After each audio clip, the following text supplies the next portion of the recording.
Topic natin, paano mabuntis ang edad 35 pataas. Pero actually, itong mga tips natin, bagay din sa lahat ng gustong ma-pregnant o magbuntis. So, ito po yung mga tips natin. Merong mga kababaihan, edad 35 pababa, nagsusubok mabuntis sa loob ng isang taon. Pero, meron din naman yung mga 35 pataas, hindi pa rin mabuntis sa loob ng 6 na buwan. Minsan, nakuna na sila ng 2 beses. So, kapag nangyari sa inyo yon, ito po yung gagawin nyo. Ang first step, pupunta tayo, mag-appointment tayo sa ating OBGYN. Pwedeng ikaw muna, or pwede rin kasama na si Mister. Ano ang mga ihahanda or dadalahin mo? Kailangan meron kang kalendaryo. Kalendaryo ng iyong menses sa loob ng 6 na buwan. At kung nagkukuha ka rin ng temperature, kailangan dala-dala mo na yon. May listahan din kayo ng gamot na iniinom ng babae at lalaki. Baka naman yung maintenance medications nyo ay dahilan kaya hindi nabubuntis. So, kailangan pakita at ipaalam dun sa inyong OBGYN. Ngayon, ikwento nyo rin yung mga sintomas. Huwag ho kayong mahihiya. Halimbawa, makirot, magtalik. Ikwento nyo po lahat yon kasi baka merong makorek yung inyong OBGYN. Of course, magre-request ang inyong OBGYN ng mga basic test katulad ng semen analysis at saka sa kababaihan naman, hysterosalpingography, parang x-ray yan, vaginal ultrasound, hindi siya masakit. Diagnostic laparoscopy, sisilipin dun sa loob, may pap smear, may test sa infection or STI, pelvic exam, syempre kakapain. Tapos may test din sa inyong mga hormones, FSH, or kaya yung ovarian reserve testing nyo kung marami pang natitirang mga itlog doon sa inyong ovary.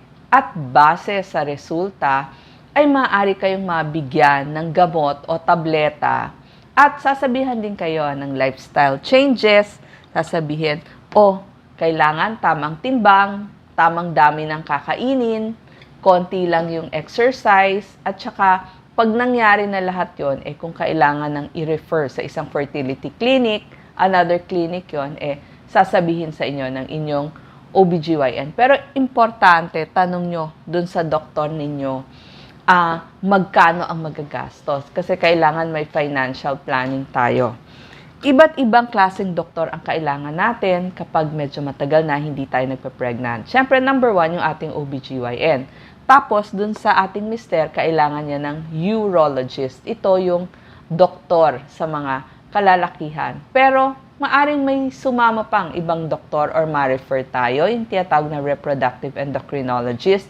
Siya yung bahala sa mga kulang na hormones or sobrang hormones. Tapos, merong andrologist para sa male fertility. Merong mga reproductive surgeons kung kailangang i-correct. At meron ding reproductive immunologist. Ito yung may mga autoimmune diseases.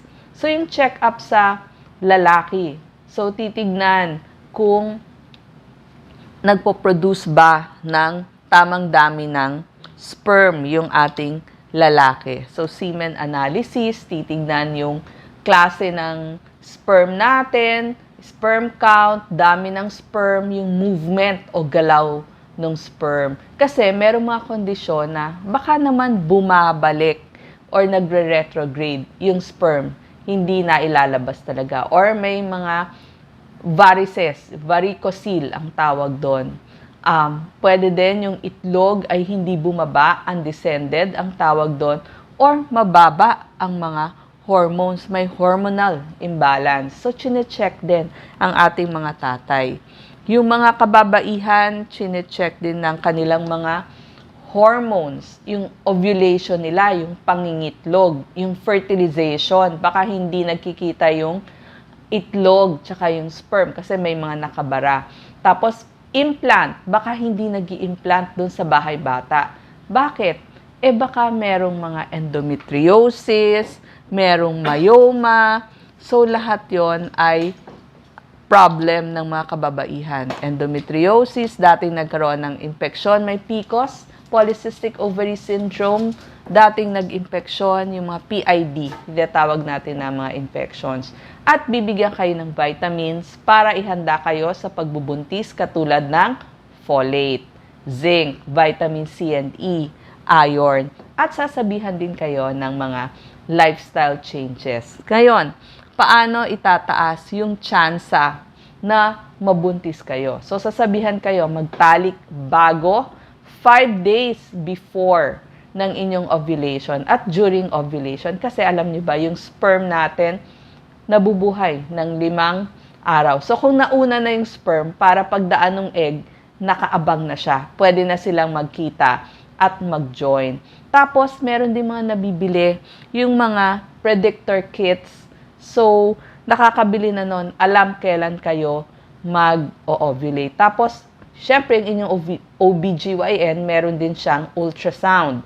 Yung ultrasound follicular monitoring para alam kung mag-ovulate na. So, sabihin ni OBGYN, uwi ka na kasi lalabas na yung itlog. Ngayon, ang problem, nakakapagod din, nakakalungkot, stressful, mahal, nakakapagod sa katawan. Kapag ginawa nyo na lahat, hindi pa rin tayo makabuo. Okay? So, minsan, hindi pa rin nakakabuo. Ano ba yung mga pwedeng gawin ng mag-asawa? Number 1,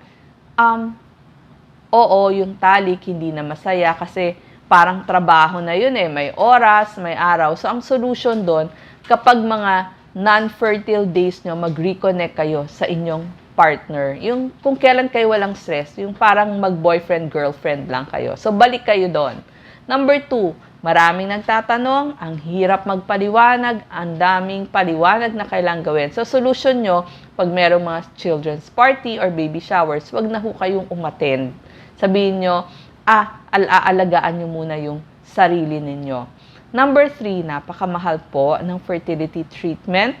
So, pag-usapan yung mabuti para hindi mag-away ang mag-partner, kailangan meron kayong financial planning hanggang magkano ang gagastusin ninyo.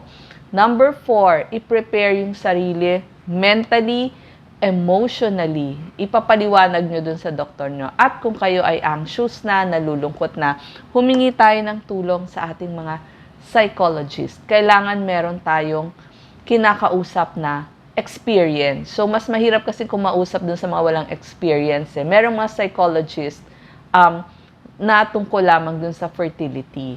Tapos, komunikasyon pa rin sa inyong partner. Kailangan nyo rin ng mga relaxation techniques, music, kailangan yan. Tamang ehersisyo, tamang pagkain. Focus pa din sa inyong partner. Magsaya pa din kayo pag non-fertile days. Tapos, dun sa mga kakilala, kaibigan, kamag-anak ng mga hindi makabuo ng anak. Pasensya na po, pero may mga comments tayo na hindi nakakatulong, nakaka-hurt pa doon sa mag-asawa. Katulad ng, relax, dadating lang yan. Hindi na nga makarelax, hirap na nga sila Everything happens for a reason. Bakit naman kailangan may reason? Tapos, more faith. May faith naman sila hindi ba? So, sa mga hindi alam ang mga sasabihin, pero gusto mo namang makatulong, ito na lang ang sabihin mo. Gusto mo ba pag-usapan natin to? I'm always here for you. So, dalaw-dalawin mo. Sorry sa pangyayari, dadalawin kita. Pero, makinig kang mabuti. So, baka kailangan lang nila yung makikinig. Hindi naman nila ina-ask ano yung ating mga comments. So, ang mga helpful dyan, I'm sorry to hear that. Anong pwede kong gawin para sa'yo? Gusto mo bang pag-usapan natin to? Nandito lang ako para makinig tuwing kailangan mo. So, medyo ilang beses mong kakausapin. Sana alam ko yung sasabihin ko sa'yo para ma-comfort ka.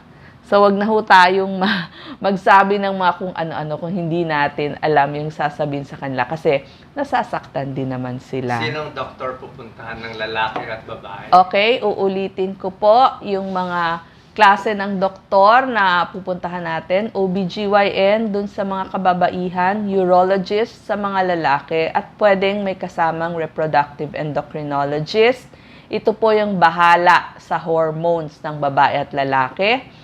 Andrologist, para ho ito doon sa mga lalaki, sa male fertility. Reproductive surgeons, kung meron mga bara, baka kailangan ng ilang opera. Reproductive immunologist, kapag may nakitang autoimmune diseases. Napakamahal po, so kailangan itanong nyo magkano lahat yung magagastos from the start hanggang makabuo ng isang bata. So, paghahandaan ho yan, financial planning. Okay, maraming salamat po. Good luck sa ating mga mag-partners. Sana po biyayaan tayo ng blessing. God bless po.